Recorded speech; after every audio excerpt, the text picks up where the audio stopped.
Hi, good morning. I'm so excited that you have decided to join our Huntington Elementary School family. I am Jordan Cummings, and I will be your school principal this year. I am excited that you have decided to join our team. As your principal and being my new assistant principals, I have developed this professional development about our beliefs, about supervision styles. We must learn to understand ourselves and our teachers to learn how to adapt to meet their needs. Okay, so opening up, we're going to talk about supervisory style training, and I am going to be presenting it. And if you have any questions along the way, just feel free to email me or shoot me a text.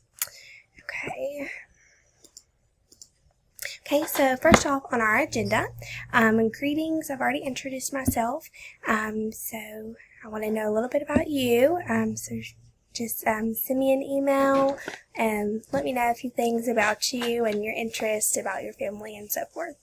Okay, so the purpose of this meeting, we are going to develop our supervisory styles for our campus to help meet the needs of our teachers. Okay.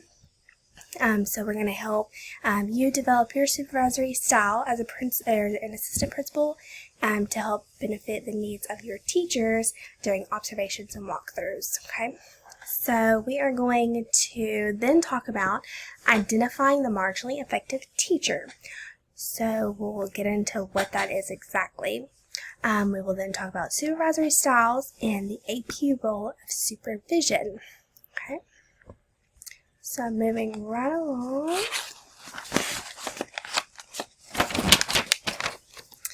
Okay, so the marginally effective teacher. Okay, what is that? I have outlined providing growth of improvement and supervisors meeting the teacher areas of support. Okay, so the marginally effective teacher could be the teacher who is effective in some ways but ineffective in other ways. This teacher can be the teacher who performs well when being observed but ineffective in other parts of time throughout the day. Okay. With the marginally effective teacher, your goal as a supervisor is to assist the teacher improve. Okay, help them show their growths and their glows and what they can improve on. Okay, this teacher can have lack of instructional knowledge and experience. Okay, this might be your 2-year teachers, your 1st-year teachers. Okay, really focusing in on their strengths and their weaknesses. Okay, what they can grow and glow from. Every lesson that they are teaching it can be a first-time experience with these students and you doing their walkthroughs. Okay, so it can be a first-time experience for them. They have a small toolkit of instructional options and kind of lack of understanding and appreciation of students from different cultural, social, ethnic, and economic backgrounds. Okay, so they could be different diversity students that they've never been around or have any experience with, and you need to help them be able to accept that cultural diversity. More effective strategies outside of their comfort zones. Okay, these teachers need guidance that leads to providing growth of improvement and supervisors meeting the teacher areas of support. Okay, so this kind of leads into supervisory style. Okay, so the supervisory style, there are 3 types of the supervisory styles. There's non-directive, collaborative, and then directive supervisory styles. The supervisory style is kind of instructional supervision that has 3 elements to form the essential elements for a productive conference with a teacher. Okay, so there's diagnosis, prescription, and timelines that you are going to, those 3 elements that you're going to develop into your observation discussions, okay, after the walkthrough. So the diagnosis is your first kind of instructional supervision strategy to use. So the diagnosis is what's going to address the issue related to what is working in the classroom and what is not. So we'll get into exactly the 3 types of supervisory styles, but overall there's going to be a diagnosis within those observations, and the diagnosis will point out what is working and what is not working in the classroom. Then you will move on to the prescription. Okay, so what you're going to help do to make what needs to grow within that teacher for that observation to be more direct and beneficial. Okay, maybe for the teacher, the students, whatever the weakness is. Okay, so the prescription sets a direction for improving or maintaining the teacher's behavior. Okay, and then you have lastly timelines. So the timeline helps establish expectations for when behaviors will change or professional growth will be completed. Okay, as a supervisor, you must ask how much time is reasonable for improvement. So you have your diagnosis, you have your prescription, and you have your timeline. So the timeline kind of sets when the teacher will implement what needs to be implemented and grow from. Okay, and then so you have those 3 instructional supervision strategies. And then you get into the styles. Okay, so firstly, the style is non-directive. Okay, so that is the teacher making all the decisions, the diagnosis, prescription, and the timeline.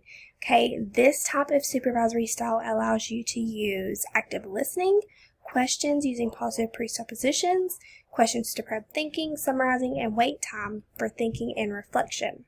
Okay. So using the 3 instructional strategies, diagnosis, prescription, and timelines, the teacher has the end discussion. You may get the teacher to reflect on the goes and grows. So non-directive is really the teacher just, coming up with what needs to show improvement and how they're going to do it, their diagnosis. They're coming up with that. They're coming up with their prescription, and they're coming up with their end date, their timeline of when that will be implemented into the classroom. Okay. And then you have collaborative supervisory style. Okay, this is where the teacher and the supervisor share all the decisions for the diagnosis, prescription, and timeline. Okay, this type of style allows you to develop collaborative strategies that consist of dialogue that creates a consensus building opportunity for teacher choices among valid options and compromise with negotiation. Okay, so some non-directive strategies may be useful as well. So, of course, using your active listening with, your teachers, of course. So that would be a non-directive style that you could implement into a collaborative supervisory style strategies for your observation with your teachers. You can show questions to probe thinking and wait time to probe thinking. Okay, so using the 3 instructional strategies, diagnosis, prescription, and timelines, these are shared decision between the teacher and the supervisor to help determine the best teaching practices. So collaborative is, pretty much going back and forth with that teacher of what's the diagnosis, what's the prescription, and what's the timeline. Okay, that's going to be most effective for the teacher. Okay, and then lastly, we have directive. The supervisor makes all of the decisions for the diagnosis, prescription, and timeline. So this kind of supervisory style consists of like no dialogue, no negotiation, no consensus building, no opportunities for teacher choices, no arguing. The supervisor is the sole decision maker for the instructional teaching strategies, diagnosis, prescription, and timeline. This type of supervision is typical for non-renewal and termination teachers. This kind of is for, I guess you would say, for the teachers that you've tried, maybe collaborative style with them, and you've tried to communicate, hey, what do you think, your diagnosis and your prescription and your timeline should be, and, going back and forth with that, and then you do not see any growth in your next walkthrough, and you're wanting to move, well, we need to do something a little different. So you would have to take a directive approach to help that teacher and, be able to renew the contract if it comes down to that point. Okay. Let's see. moving on. Okay, so that AP supervisor role this year is really ultimately, I want you to be able to conference with your teachers. I want you to be able to talk and communicate effectively with them. You are to, decide your type of supervisory style that would work best with that teacher. Okay, it doesn't have to be an overall, this is how it's going to work for every teacher. You decide how you think it should be with each individual teacher. There's 3 of those. There is non-directive, collaborative, and directive. Okay, so those 3 types of styles lead to the instructional strategies of diagnosis, prescription, and timelines. Okay, so conferencing with the teacher about those.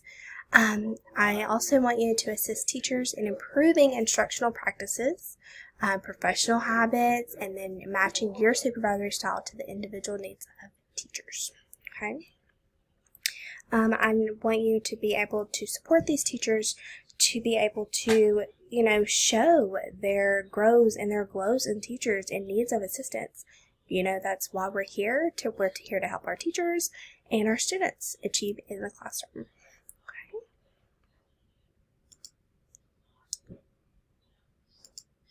Okay.